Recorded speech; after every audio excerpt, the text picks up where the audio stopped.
Folks, welcome back to the Crossing Swords podcast presented by Batavia Downs Gaming and Hotel. And folks, the Buffalo Sabres season has been up and down every direction, it feels like, except for good. But we do have something good for you today. We have a big show. I'm joined by two phenomenal guys. Bunty, how are you feeling right now today? Not good about the Buffalo Sabres. Now, I might have a different opinion on the Bills in a few hours, but after last night, how can you say anything positive about this team? Yeah, and someone I can always speak positively of, VC3 Vinnie Cristiano. It has been a couple minutes here, but how are you doing, sir? It has been a while, so I'm in a better mood having been able to come back and talk to you guys once more. I've missed it. I think the beginning of the season always kind of goes one way, and there's always an asterisk around everything with almost any team in the NHL. And now I think we're kind of getting to a point where everything becomes real. So right now, obviously, there's definitely some things to be concerned about, but you got to play the games, and today we're going to play the game of trying to figure it all out, right? Oh, yeah, and the Sabres certainly played a game last night. They're about almost a quarter way into the season, but they had a chance to win 3 games in a row. KeyBank Center was pretty packed for a Wednesday game, and the Sabres go down 2-0 in the first period. They somehow claw their way back, tie the game in the second, and then the wheels fall off in the third period. They lose 6-2 to a very winnable, last-place Calgary Flames team. Bunty, I want to start with you first. There was a lot of talk going into that game of what this could mean for the Sabres as they get healthier, with the stretch they've had, if they could string together 3 wins, and they don't. What was your takeaway from the Sabres' loss on home ice last night? Yeah, that was horrendous, unacceptable, and it's the second time they've done that this year where they're playing a team that is playing the second night of a back-to-back, heading on the road, that has had a horrible record coming into the game. Should be games that you at least find a way to get to overtime, or you find a way to split one of those two. To lose to St. Louis and to lose to Calgary, 2 teams that have been struggling in the Western Conference, playing back-to-back nights, those should be easy points. And it's really unacceptable by the Sabres team. I don't know if it's they take teams for granted and they're not going 100%, or if it's taking them a little bit too long to find their game against a team that's played the night before and kind of has a little bit of a rhythm. But it's those are the types of games that cost this team. The Sabres are 7-9-4 right now. You flip those 2 games, they're 9-7-4, and they're sitting tied for a final playoff spot. And this team does it all the time. They go on a 3-game losing streak where you think the season's over and everything's horrible. Then they find a way to get 2 wins in a row. They come back from 3. They get you good vibes. You feel like, okay, maybe they found something. You destroy the 2-time defending Western Conference champs in Connor McDavid. And you start building some of that momentum, and you're like, oh, Benson's going to be back soon. Zucker's going to be back soon. Norris is skating. Reasons to be positive. And then know what we're going to do? We're going to allow 4 goals in the third period against one of the worst teams in the league, and we're going to find a way to lose 6-2 and just destroy any of those vibes. Like, we can break down the game. We can talk about other things that happen, but this crap happens all the time. This team can never build off of any positive momentum early in the season, and at every moment, every time in the last couple years that it feels like they might be finally heading in the right direction, they find a way to just screw it up every single time, which means they either don't have mental toughness, they're either mentally fragile, or they just plain stink. And it's probably a combination of all 3 of those, if we're being real.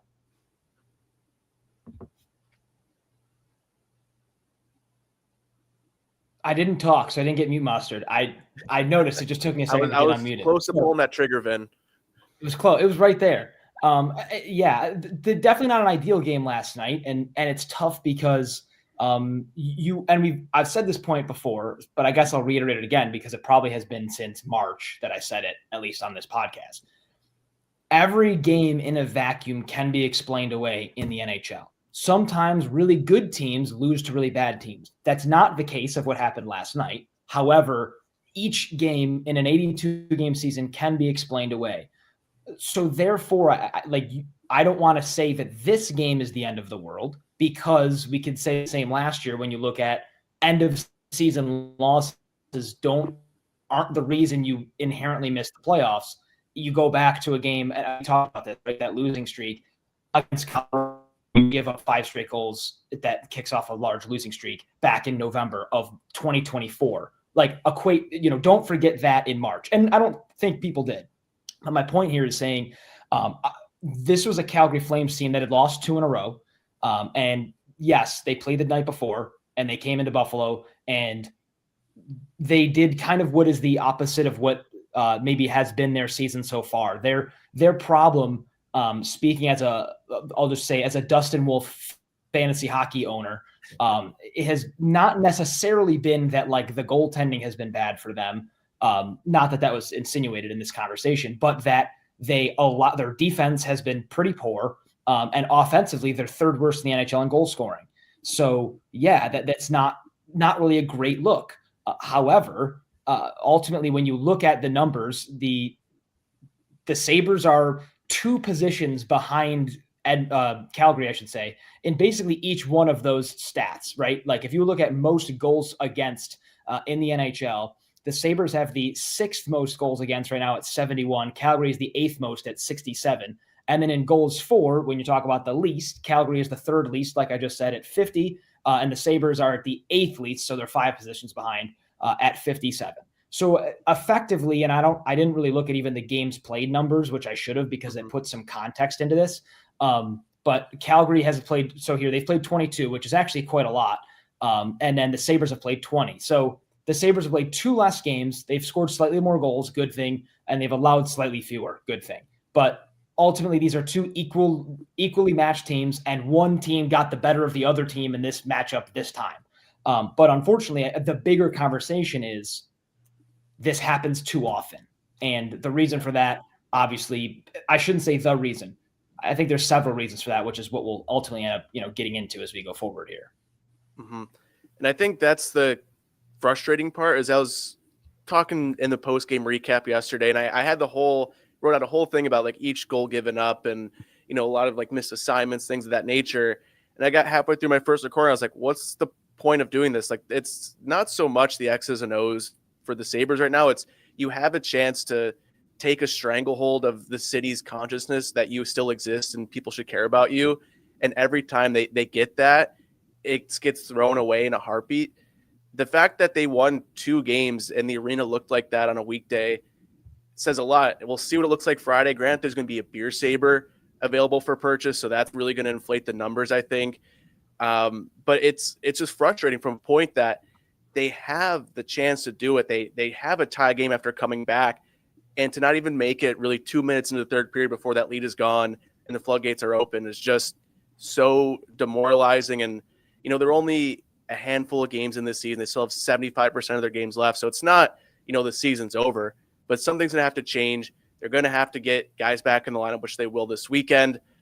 But Bunty, this just seems to keep happening over and over and over again. Is this the mental thing for the team? Is it some sort of curse placed on this franchise? Like, what is it for you that every time they get close to getting over an imaginary hurdle, they just can't? Yeah, it's tough, man. I don't even know what to say because it's a different group of guys all the time. Like the only consistent players really over the last 5 years, you're talking about Dahlin, Thompson, Tuck, Samuelson, guys like that. And it's like, well, those are the guys that are the consistents, but like those are also the high end players. Like what has kind of sparked the Sabres in recent games has been the young guys like Noah Ostlund and Isaac Roseanne and some of these different guys coming in. So it's kind of hard to say like, well, it's the youngsters because I think the youngsters have actually played well. And and then you talk about, well, maybe it's the top end guys. There was a stretch Tage wasn't playing super great, but in recent games, Tage has kind of brought it back to his old level of play. Yes, so you can't really say Tage has been the problem recently. Dahlin came back and they won 2 out of 3. And obviously without him, they can't even win games. They're 0-10-2 over the last 2 seasons without him in the line. 2023, the last time they won a game without him. Yeah, seriously, it's crazy. And so it's a lot of stuff. At the end of the day, I keep coming back to why do they lose games? Why do they never get back on track? It's a talent thing. They're just not as talented as a lot of the other teams in the league. But I can't say it's all talent because I think the Sabres have had skill throughout the years. I think sometimes it's not playing a smart brand of hockey. Sometimes it's making dumb mistakes. Like in recent years, before maybe this year, it'd be a sloppy turnover at a bad moment leading to an odd man rush or something like that. Or it would be UPL in that allowing the worst goal that you've ever seen until the next time he takes a start. And then he allows the next worst goal you've ever seen. But there's a lot of different factors, and it seems like it's something every single night. Maybe coaching not making proper adjustments. I think in the past with some guys like Cousins and Peterka, it was sometimes not doing what you were supposed to in certain situations. It was maybe selfish hockey, but then you could even bring up maybe Tuck maybe at times right now. Tuck has a great stat line, but is he playing with the same passion that he typically plays with on the ice, or is he looking out for his next contract or possibility of being healthy and wanting to have trade value to go somewhere else to a destination he wants to play? So there's a lot of different things on the line, and then you can't ignore injuries either. Let's be real. The team that they've had on the ice for the last 2.5 weeks, I won't call it an American Hockey League roster, but it's not like it's exactly an NHL roster either. No Zach Benson. You have no Zucker, no Norris, no Kesselring. Before that, you didn't have Dahlin. You've been playing Colton Ellis in net, who's been an American Hockey League goalie the last couple of years. Like you've been playing with basically a quarter of your roster off the ice for most of the season, to be honest with you. So there's a lot of factors that go into it. Maybe when Norris and Benson and Zucker are back, they'll end up looking a lot more competitive and they'll be better. I didn't even name Kulik. So that's another. And then you have Danforth. Like, so you're literally missing a third of your team. And you're using an extra spot on a third goalie, and you've had Mason Gertzen on your roster. So what is your roster right now? So I guess I look at the record and it kind of lines up with the reality, but I hate saying this because I think this roster is good enough to where they shouldn't have played to the crap level they did on Wednesday. But I really just want to see them healthy and see what they can do healthy for a month with 90% of their guys in the lineup on a nightly basis. Yeah, I do admit that I just have to maybe write off a lot of the woes to poor injury luck. The only team in the NHL right now with, I'll call it worse injury luck, I don't necessarily know if they or other teams have had more minutes, or time on ice lost to injuries, but the New Jersey Devils have a really weird thing going on right now, with freak injuries kind of happening to them. But yeah, the Sabres have really struggled to put forth like a lineup that seems relevant. And I'll do the thing that I always find myself doing and then complaining about, which is I'm going to compare hockey to football. And in this case, fantasy football. And it reminds me of when like you have a week where you have 3 players on bye, and then you also have 2 guys questionable that are probably not going to play. And then you have 4 guys that are on out or on IR, but they're going to come back at some point. So you can't drop them. And be like in the NHL, that scenario is like, you can't do anything with these, like this situation. You only have so many bodies. And yes, there is a conversation in all of pro sports because every team does deal with injuries about you have that next man up mentality. And that is absolutely fair. However, ultimately, like hockey is very much a game where if you have a guy who is going to play significant minutes for you and is comfortable in your system and has chemistry with his line mates, it's such a fluid game. If you interrupt that chemistry and you interrupt their play, whether that is how quickly they can move up the ice, where they know, hey, I know that this guy likes to pass it to this spot in this situation, so I'm going to be here, even though our system technically says I have to be here. That might be a 3-foot difference, but that's sometimes the difference between keeping the puck in and it going out to the neutral zone and you have to re-enter the zone, right? So it is very difficult to play through the injuries the Sabres have played through. And when you look at their stats, their games lost to injury is significant. And as a result, I don't know that I can even take like the roster that is playing games the Sabres now is not the roster that is supposed to be like on the ice for the Sabres. You know, you can look back a couple years ago. I love that picture floating around, like that always comes up where it's like you have Ristolainen playing like left wing, and Yes. you know Montour was playing forward at one point, like Brian Giunta centering your first line. You know, and like Luke Adams, Luke Adams on this roster picture, but like there have been bad Sabres rosters where it's like they're not missing anybody, it's just who they have. This year they're missing so many players. I'm not taking stock in like how good the roster is. I think the roster does have talent on it, just the talent isn't on the ice because of the injuries, and that's just it's sort of like a low blow, if you will, because the team has struggled for so many years. A year where you have bad injury luck preventing you from being good stings more now than it would if you were just a pretty good team or a team in whatever position and having bad injury luck. You know, this year happening in 2017, I think it's a slightly different conversation than it is now, because it's another thing that's preventing them from trying to at least reach the potential that the roster has. Yeah, and it almost makes it more frustrating because it's not traditional injuries the Sabres are dealing with. You know, obviously Dahlin missed games, but you look at Yuri Kulik with a blood clot. Jason Zucker had some mystery illness. Like the Sabres are missing key players for, non-traditional reasons. And that almost makes it worse where you look at Josh Norris being hurt, and obviously, you can look at that however way you want, but him getting hurt, understandable why fans are upset. But for the Sabres to have the roster they're at, and I think if you told me before the season that the Sabres would be where they're at right now, like 2 games below 500 with all of the games missed by key players at this point, I think I would take where they're at right now, all things considered, knowing they're getting healthier. Zach Benson skated for the first time yesterday. Looks like him and Zucker will be playing this weekend. Maybe I would believe Zucker's going to be playing Friday just because they sent Gearston down today. And we'll see. Josh Norris has been skating. Like this team is going to, knock on wood, get guys back in the lineup, get to a point where this roster resembles what we saw early in the season, the preseason, where Bundt, I remember we were talking about like, this roster looked halfway decent that we predicted, especially that first line with Josh Norris, Zach Benson, Tage Thompson. Like they were very good together. Hopefully they can get that back as guys come back in the lineup. And the Sabres are almost going to be at a weird point. And I want to ask you guys this question. When the Sabres do start to get healthy, who are the guys you think are going to be out of the lineup knowing Lindy Ruff? We've seen Isak Rose and Noah Austin step up, which feels crazy thinking about these Amherst teams from years prior of like Isak Rose and being the guy here in Buffalo with how he's played sporadically in a blue and gold jersey, same thing in Rochester. So to see that out of him is awesome. But Bunty, when these guys do come back, are you expecting these young guys to be sent down? Both of them, one of them, maybe like a Greenway, Jack Quinn out of the lineup. Like what's that going to look like for you once the Sabres are back to 100-ish%?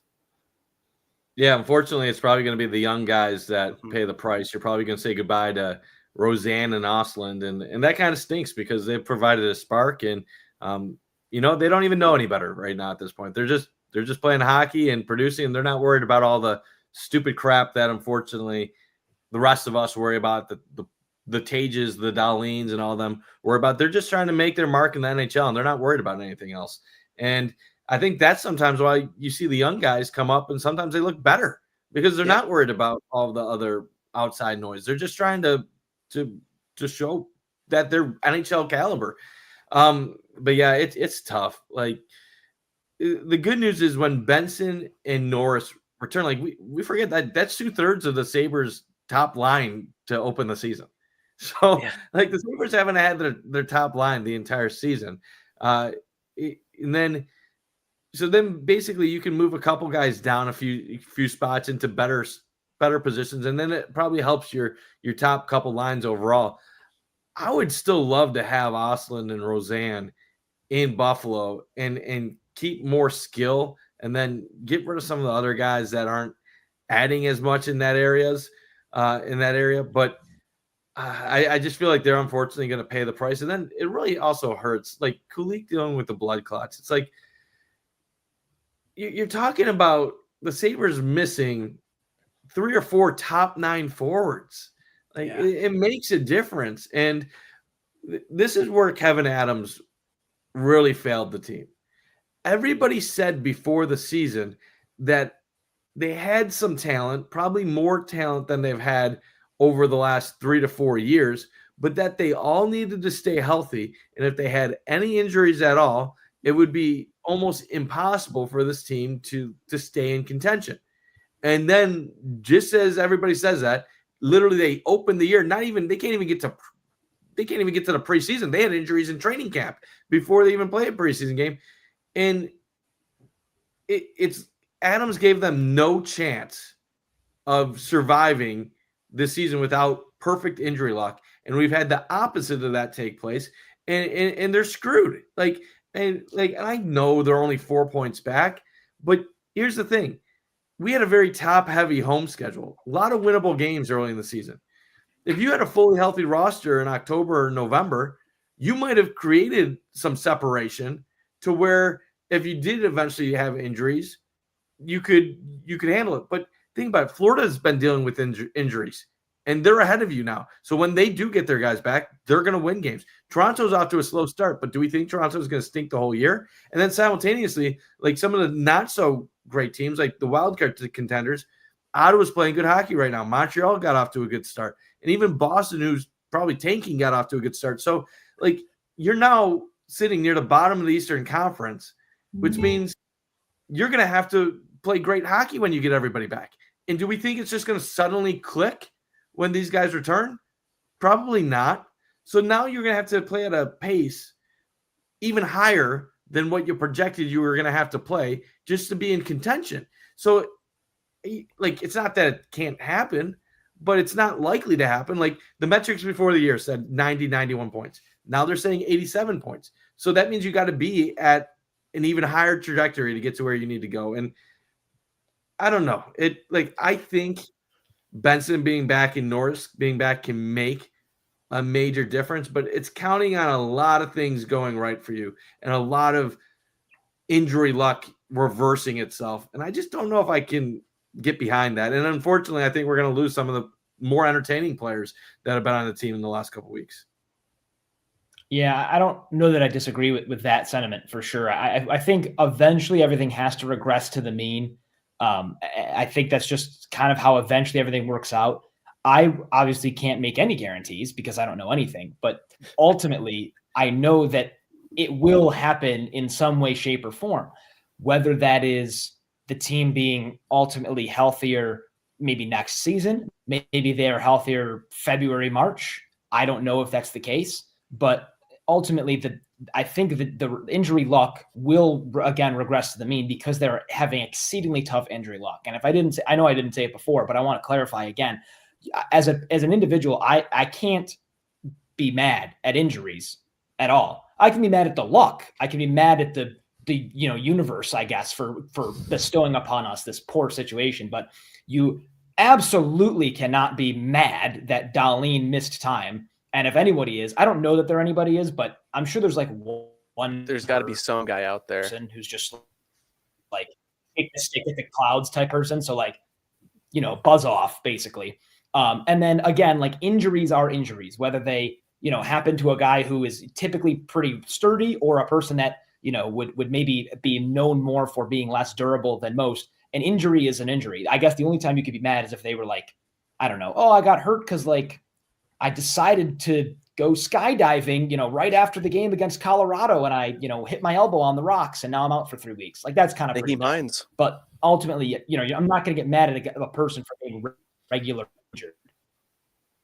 But point being, I think they will get healthier. I think that will help. I like what Lindy Ruff has said before about that 5-game stretch situation.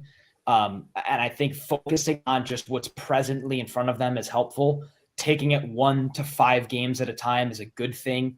And I think that just helps shrink some of the vastness of the situation, because it's really easy to focus on maybe a bad stretch that you just played, or knowing, hey, we have a pretty big mountain to climb now. But if you just focus on, hey, let's win this hockey game and then win another hockey game and win a third hockey game. Hey, guess what? We've got 6 points. We've now hit our marks. And again, you have to make up for not being able to do that over if you play 20 games and at only 1 point this season, did you actually get ahead of that number?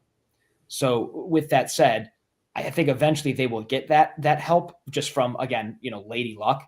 But obviously when that comes, I don't know. And it is a big hill to climb. The only way I think you can climb it, though, is ultimately just by taking it a few games at a time when you get the pieces back that you can. But I mean, Gatesy, you mentioned earlier, I mean, those Rochester pieces are playing well, and in all likelihood, they are some of the players that are probably not going to stay. So the stance of, well, health will bring more production may not necessarily be true. And then we're in sort of the same situation, but the direction it comes from is slightly different.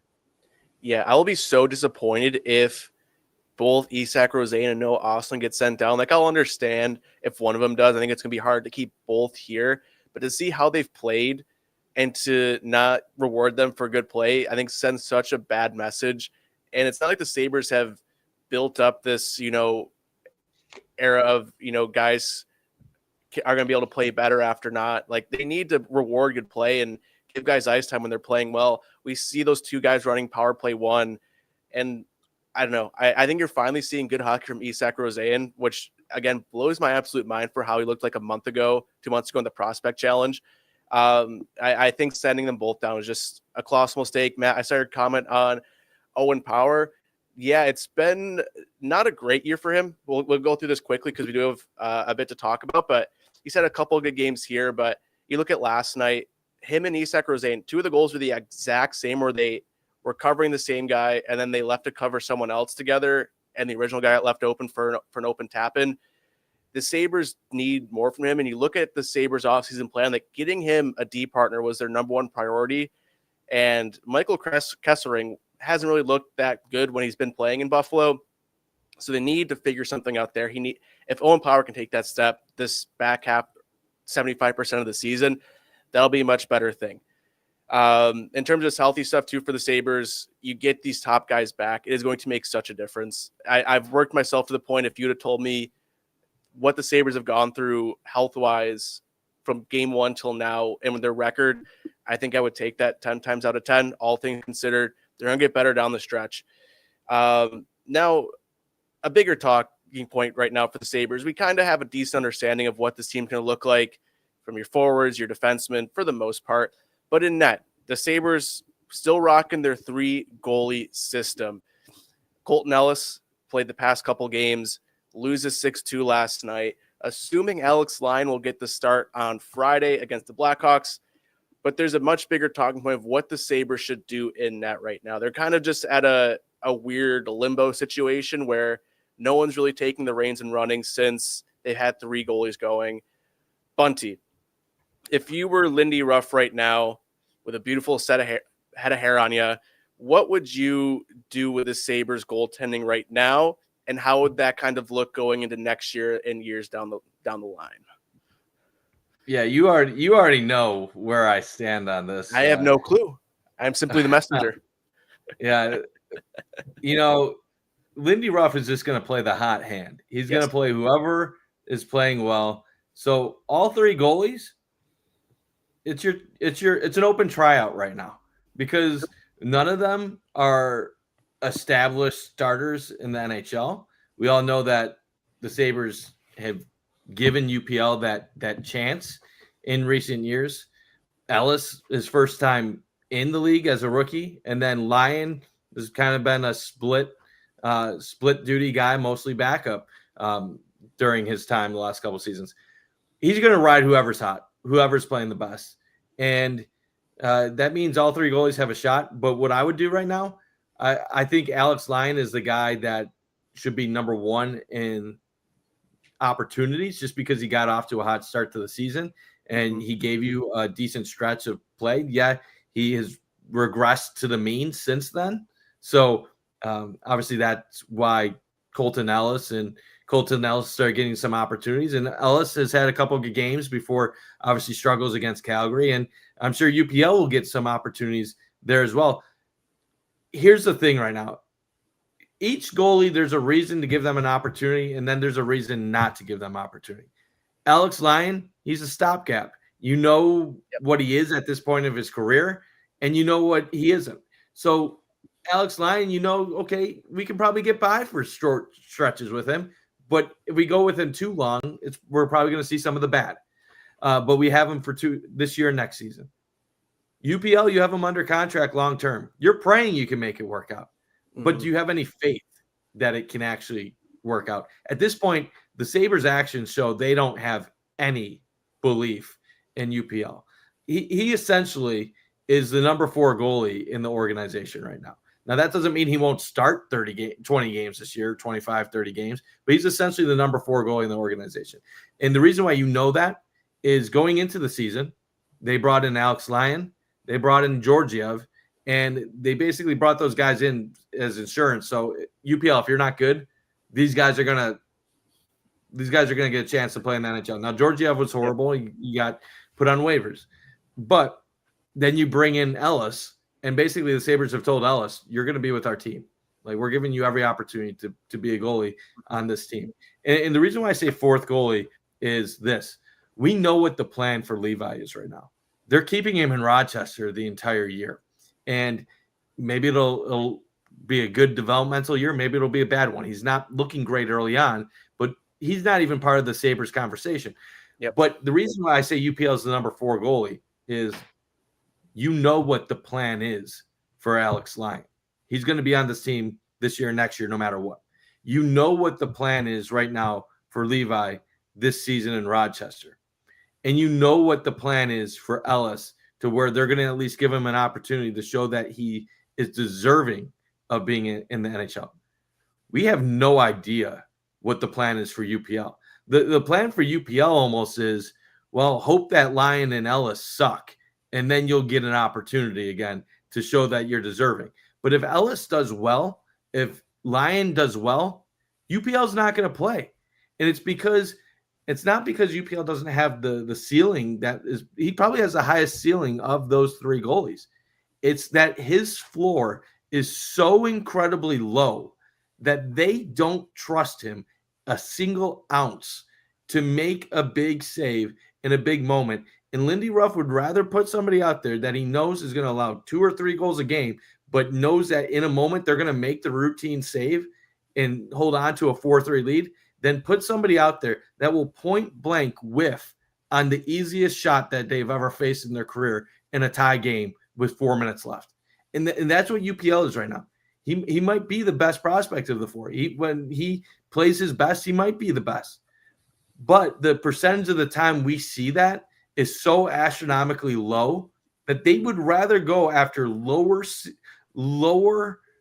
ceiling guys that are half the potential of him, just because they at least know what they're likely going to get on a nightly basis. And that's an indictment on how poorly UPL has developed over the last 5 years of the Buffalo Sabres.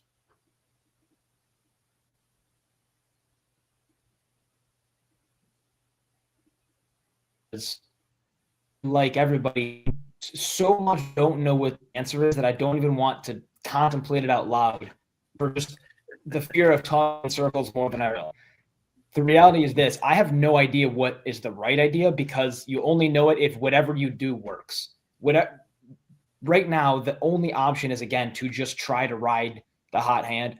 I was a person that was maybe of the mindset that it's difficult to get hot if you're not playing consistently. So, like, let's say they start with Lyon and, like, he's kind of cooling off from a very, very solid start to the year.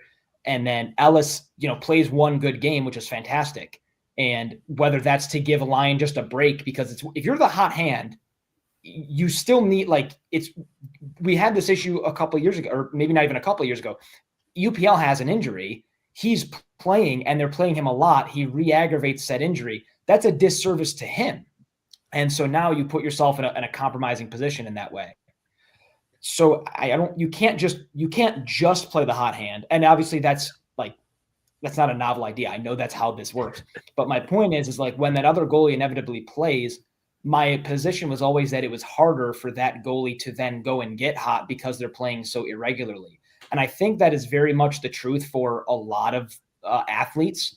But, I think you look at a lot of teams, and now I guess like the final argument might be they just have more talented backup goalies. I'm going to skip past the example of Jonathan Quick because it's Jonathan Quick. I think we can all agree that Jonathan Quick, even at his age, he's one of the best goalies in American history, right?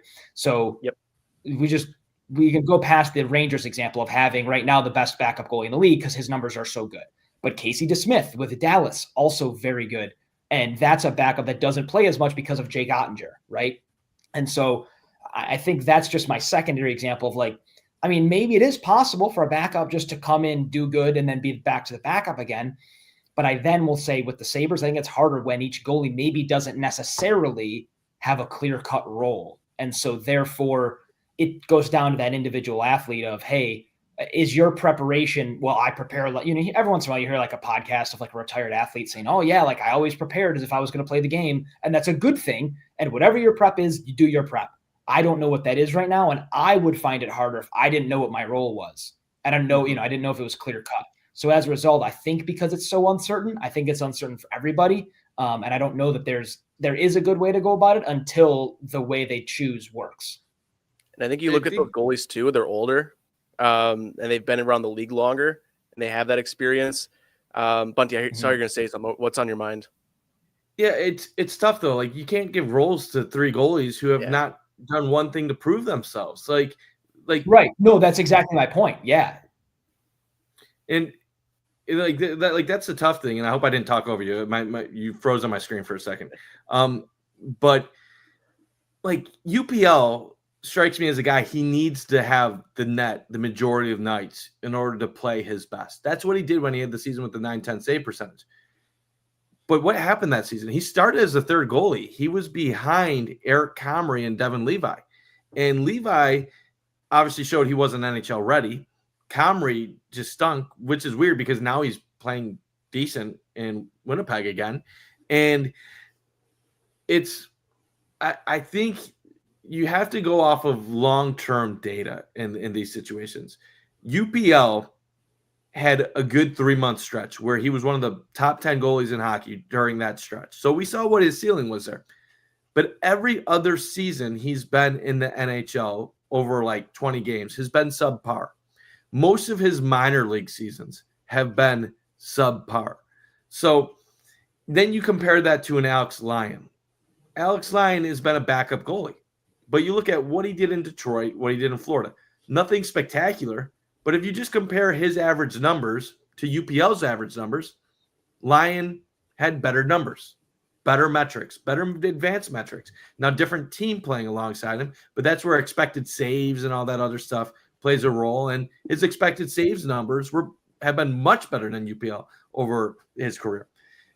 So you can compare Lyon to UPL because they both have been in the NHL over the last 3 seasons. Now, where it gets trickier is Ellis and Levi. Because Levi, obviously not NHL ready, and he's had some ugly moments, but he's a young developing prospect. And then Ellis is a little bit older than Levi, but he hasn't had the NHL opportunity until now. So you look at the American Hockey League stats. Devin Levi and Colton Ellis, their numbers at a younger age, even around similar ages in the American Hockey League, way better than UPL. Now, different teams, different situations, but this is where it's tough. Every time you isolate variables for UPL, he always ends up at the short end of the stick with all of his numbers. UPL is very much a goalie where he was a second-round pick, big body, had all those raw, intangible traits that you see in like the steel football guy, like Josh Allen. And you're like, if we develop this guy properly, he can turn into something special. But then 1 year in, you're like, okay, he's just raw. 2 years in, it's like, it's going to take time. 3 years in, you're like, this is taking a little bit longer than I thought. 4 years in, you see something. You're like, oh, that's what we were waiting on. That's what he's going to be going forward. 5 years in, takes a step back. 6 years in, takes another step further back. And then you're like, okay, we've invested 6-7 years into this. Like, when are we going to reap the benefits? And then you have to start discussing, well, are we ever going to get to that point? Like, did we just miscalculate what he was as a prospect? So what I think the Sabres are basically admitting is that they made a mistake extending him. If the Sabres had it their way right now, and he wasn't under contract, he wouldn't even be part of the room right now. They would basically be trying out what they want to do. They want Lyon to be basically the starter. They want Ellis to show that he can be a dependable backup or somebody that they can have in a split. And they're going to give Ellis and basically line the year while developing Levi and then seeing if Levi's ready to make the jump next year. And like that's what they're trying to do. They're basically saying, like, UPL, unless you blow us away the rest of the season, like, we don't see you in our plans. Now, the question is, you have him under contract another 3 years at nearly $5 million per. Can you find another team to take him off your hands? Is there another team that will say, this guy's a former second-round pick, he has potential still, we can turn him into something? And at this point, I think if some team offered the Sabres a draft pick or something decent or like just passable, I think the Sabres would move on, because I think they've lost all faith. And it's not that this is the first time. This is the second time. It's just that the first time they lost faith in him, they lucked into him having a really good season. You lose faith in the guy twice, 2 different coaching staffs, same front office. I think that's telling where you rank in the organization. Yeah, and the fact that the Sabres kept Colton Ellis basically just on the bench in the press box for so long too, I think says a lot. Where once UPL came back from injury, it was kind of like, are they gonna cut him, send him back onto waivers? What's gonna happen there? And they kept him, and it feels like Ellis is that I don't want to say plan for this year, but to keep him around, see what he can become. I'm not the biggest fan of how he plays, but I mean, it's not like there's a better option right now for the Sabres. I like Alex Lyon. I think he started the season great, and he does what the Sabres need to do of making saves. Like, he's not the flashiest nor the prettiest, but you have a close game in the third period. I'm not worried about a wrister from outside the circles going in on him. UPL can make some incredible saves. I think he's, technically he moves really well. He's big, but the timely saves, the saves when the Sabres need it, has always been the biggest issue. After that Toronto game, his first game back from injury, it's been a bit better. He had that Washington game. The Sabres lose to the Blues, so on and so forth. But I don't know. The Sabres goaltending situation, it just feels lost at the moment. If either guy wants to run with the net, it feels like the option's there. But gentlemen, we're cruising on in. Our train wreck guys are going live from Sports Day to pregame the Bills tonight. So we're going to cruise through. We have, a big talking point up to this spot in the season was the stars not being stars for the Sabres. Look back recently, Tage Thompson's found his game. There's always the fun conversation of Tage Thompson doing well on, interesting anniversaries. Since the government reopened, he's on like a 4-game goal streak, like point streak. So something's going on there with Tage, but he's finding his game. Dahlin, after coming back from Sweden, looks like Dahlin again for the most part. What's that mean for you guys that, these guys are at this level again? They're not going to have to rely on their depth guys to play at an unsustainable level. Going forward, where are you at confidence-wise that, one, Tage and Dahlin can continue the pace they're on right now, and that once they get healthy again, this should be a good omen for the next couple months for the Sabres, knock on wood, all things considered. Yeah, I'll be quick so we can move on to Tuck and Vinny can say his thing. Yeah, much needed to have Dahlin back. I think going to Sweden was probably very good for him mentally to kind of be able to see his fiance and spend some time with her and kind of get that that quality time to kind of move forward in many respects on the ice. Tage, I was critical of him last week. He was playing poorly. Since that point, against Detroit, against Edmonton, and obviously had another goal against Calgary, he's starting to light up the lamp. He's doing what Tage is expected to do. He needs to score goals. He's not a good enough player in other aspects to where he can get away with not scoring goals. There's some players they can score. They're good defenders. They're balanced. Tage is a goal scorer, point blank. That's what he does. He scores goals. When he's not scoring goals, he's turning the puck over and he's sometimes putting his team in tough situations. So I'm happy with what he's doing. Dahlin looks like a much better version in the last couple games. They need to keep it up. That's the only way the Sabres have a chance at staying in this race is if they play at an elite level. Yeah, I'm relieved to see them both playing back at the high level that they have been.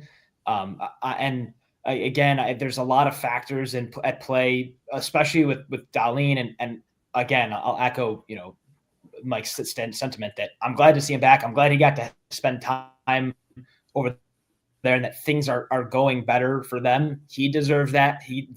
She deserves that, and their families deserve that. So I'm glad he's able to be back, and I hope he can stay. Because that would mean that things continue to trend upward. And with Tage, it was a little concerning. He seems to have shaken that. He's been playing well enough for long enough that my concerns that maybe began the season weren't maybe in years past I'd say he had a good flash, but he's retreating back to the player he used to be. Now I think ultimately I trust him enough to say he's a great NHL hockey player, and he'll get back to that. And he is back to that, I should say. Yeah, that's such a relief, because the fact that the Sabres were winning games at the start of the season with how those two were playing is mind-blowing to me. And I think, I don't know, you think back to how the Sabres have won in years past, it's been off the back of basically those two and just dragging the team to victory. So it means something to me that they've been able to find success when these guys haven't been to that level. Now that these guys are playing well, they're getting healthy. I think there's something there that it's not years past for this. If the Sabres had this record, a handful of years ago, I would be a lot more pessimistic. But I seriously do, see this roster or what it can be, especially when they're all there, that they can win games. They were projected, 91, 93 points before the season. And I think, that number's, a little crazy now, but they're better than their record shows when they're healthy. They're going through stretches now. They're going to get healthy. These guys are playing at a much better level. It's just, the goaltending we talked about before. But there have been, bigger question marks outside of, Tage and Dahlin. Another top guy that's, you look at his stat sheet. He looks like he's playing at an elite level, but you watch the game and you might be missing him a couple of periods. He'll show up for 20 minutes here and there. And the big talk is now his contract extension coming up. Alex Tuch, there's a lot of talk of, getting north of 10 million. The term, what he wants seems very different than what the Sabres are thinking. The Bunty, I'll start with you. Where are you at with this Alex Tuch situation? What number feels better for you? And, what do you think is actually going to happen? Because we have 106 days until the trade deadline, and we're going to learn a lot between now and then. I am so conflicted with Alex Tuch right now, and I have no idea what to do. And just knowing the Sabres' luck, I just feel like this is going to just go horribly for them. Yeah. It comes down to this. He's still putting up good numbers. A lot of people are observing that it doesn't look like he's playing as passionately or with as much effort or enthusiasm as he normally does in the past. I don't know if that's reality or if that's just all of us understanding that he does have an expiring contract, that he is going to get a huge number in the offseason. It's the question of, is he going to be on the Sabres or are they going to move on from him? So I don't know if we're analyzing him for what he truly is, or if we're analyzing him with some bias in our heads based on what we think he might be going through. This is where I have a problem. He's 29 years old. He's going to be 30. And the comparable contract right now is an 8-year, $10.5 million contract. And I know the salary cap is going up. It felt like in the offseason at some point, like a 5 or 6 year, $10 million could get it done. And I was like, okay, that's fine. Like, you're going to have probably 3 really good seasons in there. And then maybe the last 3 seasons, you're not going to get the same guy, but it'll be worth it to keep Thompson and Dahlin happy and show that you're trying to put a contender on the ice. But then, like, now we're talking 8 years. Like, I don't know what he's going to be at 37, 36, 35. I don't want to be paying him $11+ million at that point. But the thing is, it sounds like if you trade a guy like that, you're getting futures. So basically, you trade him away, you're drafting a guy in the first round that you might not even see in the league for 3 years. Or you have to ship those first round picks and hope that you get a good return on it. And that's putting a lot of trust in a GM that we have very little faith in. I feel like they're doomed right now because Tuch has all the value in the world because all these guys are re-signing. He's going to be one of the high-ticket free agents next offseason. He knows the Sabres are in a horrible spot where he can build leverage because if they don't give him what he wants, he can walk. And does he even want to be part of this organization that he's experienced nothing but losing with? And then it's the whole, like, you got to pay him for what you think you're going to get production-wise. You don't want to give him $11 million and then see him be 20 goals the next 3-4 years. You need to get that 30-plus goal production out of him. And I don't know if that's something that's going to age out and continue as he gets older. But you get rid of him, who do you have as a two-way responsible player that does what he does? And then how long does it take to find somebody that will replicate it? It's tough, man. I wish there was – this is where, like, if you're a good organization – and you win and you show commitment to winning and you have good ownership and good front office, maybe you can make a 5-year, $55 million deal work where you give them a little bit more money, but you cut down the term a little bit, or maybe you take it up to 12 just to make it work. I feel like right now Tuck is looking for term and best value. And I don't think long-term that makes sense for the Sabres, but I also think short-term getting rid of Tuck sends just an absolutely horrible message to your fan base. So I hate being this guy, but I feel like this is going to it's going to backfire no matter what they do. Yeah, I think this is difficult. I love the sentiment that was there and still I think is when he came to the Sabres in the Eichel trade, which is that he's a guy that grew up a Sabres fan and grew up not too far from here. He was neighbors, with guys who wore the, black and red jerseys, and he could be a part of the solution.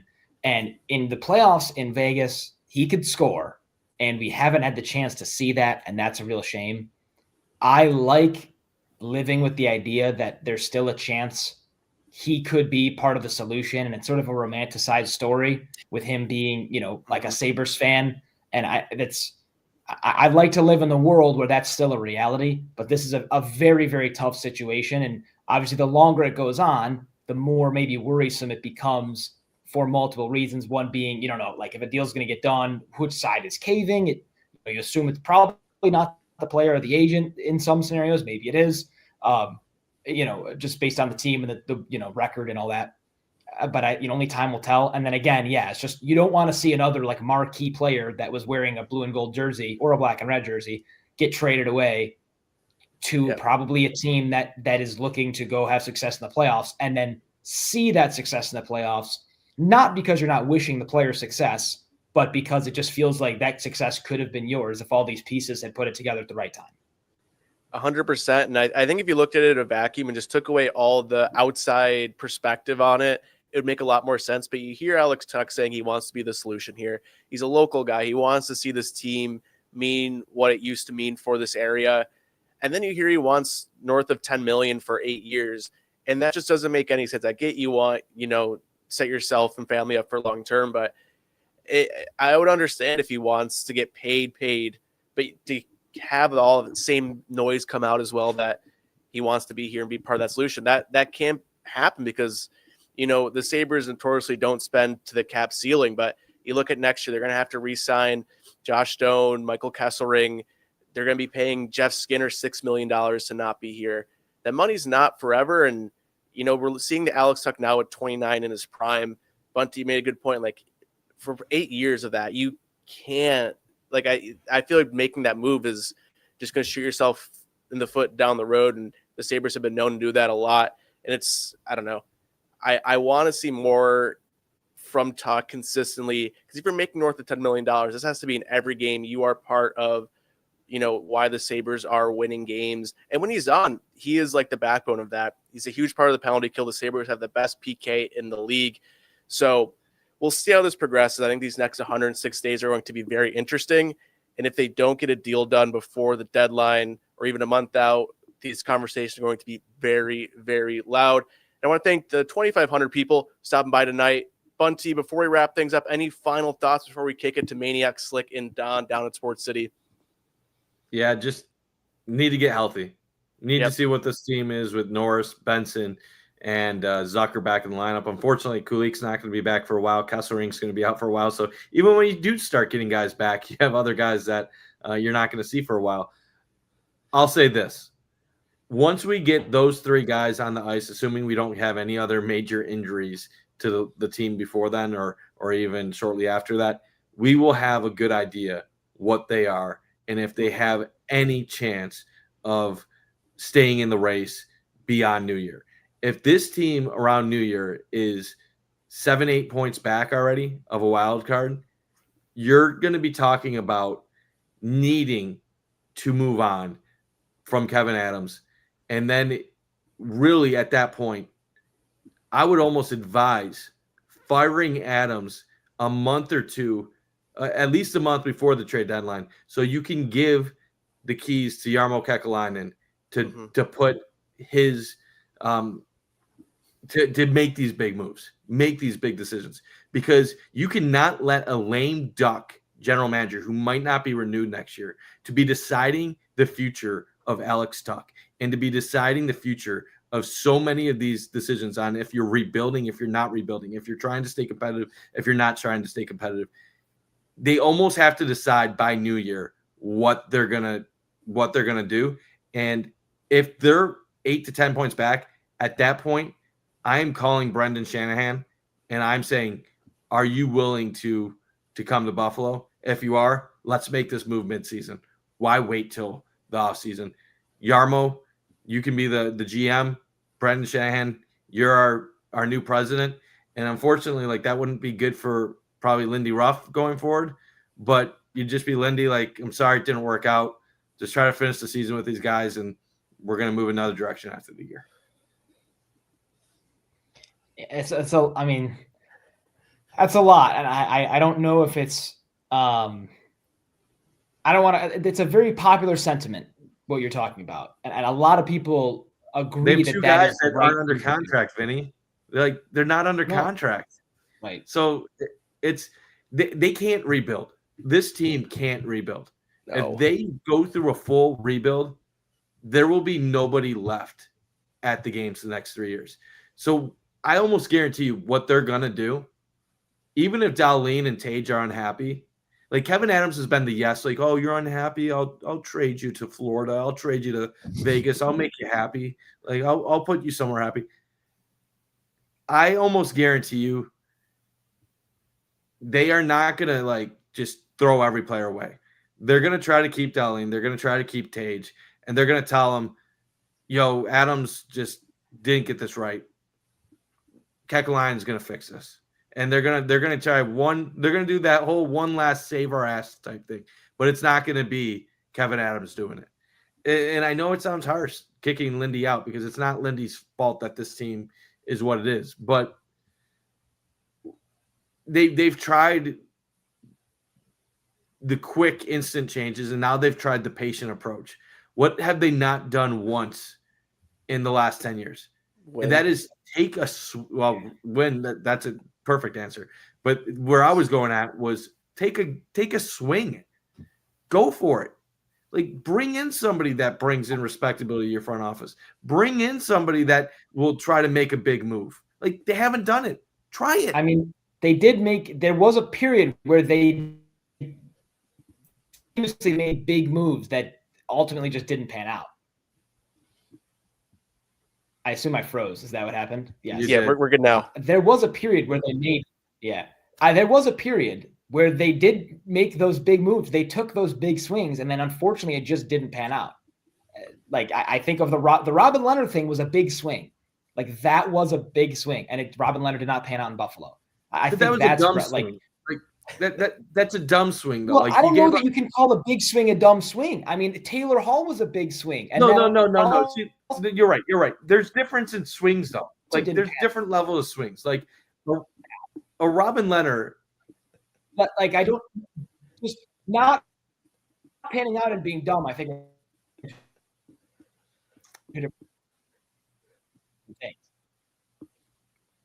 I think I got the gist of what he was saying, what you were saying there, Vinny. You were cutting up a little bit. You're right.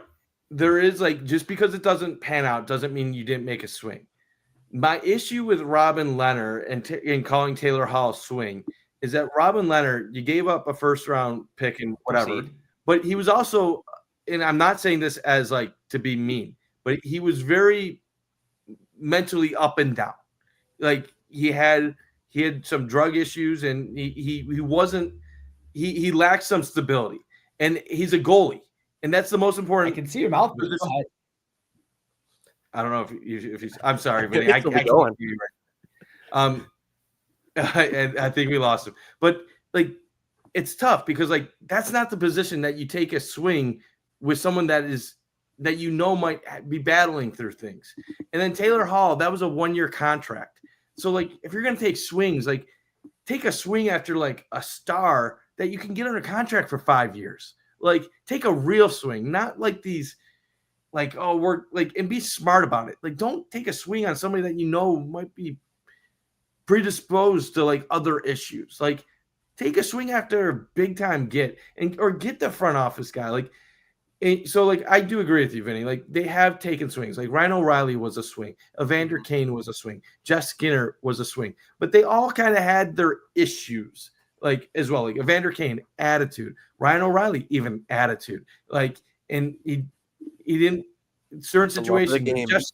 Jeff Skinner was someone that was demoted to the third line in Carolina, and then in Buffalo with Kruger fourth line. So like they found guys that teams were getting rid of for a reason. I want the Sabres to take swings after the hot shot. Like, I'm not saying like Mitch Marner, because we know Marner was never going to consider Buffalo, but like they don't take the swings that could change the way that other people view the organization. Outsiders don't look at Robin Leonard or Jeff Skinner coming to Buffalo and say, well, the Sabres now are going to be like a playoff team. Like, I need the swing that is like, oh shit, the Sabres just did that. And I don't see them making any effort at all for that. Yeah, we'll see what this time brings, Bunty. Fans are obviously upset. If you are upset, call or text Trainwreck Sports Crash Out Line, 716-226-6263 to be a part of Trainwreck Today Live every Monday, Wednesday, Friday, noon on our YouTube. Unfortunately, we did lose Vinny there, but you know something we're not losing. We put out some merch today, Trainwreck Sports Etsy. If you're interested, use code CSPOD at checkout. That is it's so tiny. You can't even see it. But go to Trainwreck Sports Etsy. We have some new Buffalo hockey merch there. But Bunty, thank you for being here tonight. Thank you to the near 3,000 people tuning in. The Crossing Swords podcast presented by Batavia Downs Gaming Hotel. If you're watching, want some more content before we get ready for the Bills game tonight, stay along. Maniac, Slick, and Donnie will be live over at Sports City. So again, thanks to everyone tuning in tonight. Be sure to follow us on Cross Swords Pod on Instagram, Twitter, Facebook. Watch us on YouTube after the games. Will be live every Thursday from here on out. Bunty, I will see you next week. And until then, let's go Sabres.